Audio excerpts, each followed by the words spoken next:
Hi, Rico. You've tested my blood and the results were fascinating. Can you share with our audience today what this all is all about and like how you even learned this modality?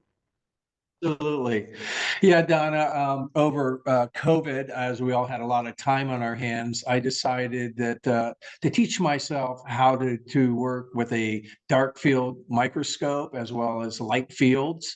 And my daughter got type 1 diabetes when she was 8 years old. So I was very already used to working with blood and taking shots and getting blood from her.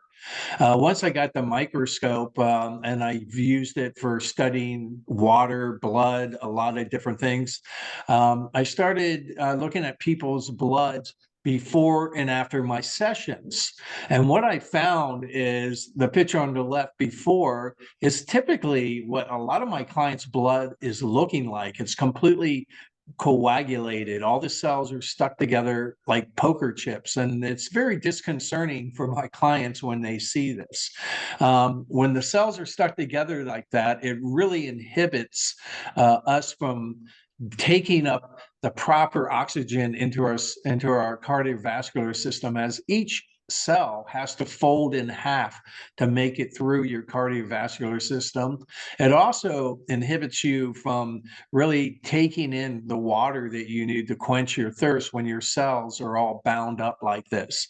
This binding can be caused from acute stress, environmental issues, childhood traumas, ancestral traumas, a variety of things I've found. Now, the photo afterwards is what the cells typically look like after one of my sessions and what they should look like. They should be individually separated like that, laid out perfectly, ready to be transferred throughout your entire body. It's been absolutely amazing, Donna. I've had incredible results using laugh tracks. I've seen live blood screens, shots that are coagulated, just completely straighten out right before my eyes.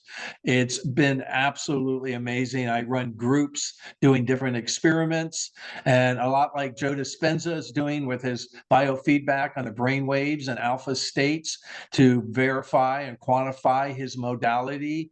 That's exactly what I'm doing. When people see what happens to their blood and they see their blood before and after, there is no doubt in their mind that they are on the journey of a healing process, and the effectiveness of tuning forks and really how well they are and how well they work at balancing out our system. So yeah, I really encourage people out there, if they want to learn more about tuning forks, if they're interested in booking a session with me, my link's below at synergyofenergy.net, excuse me. Consider reaching out to me today. And I wish you all a great day, and thanks.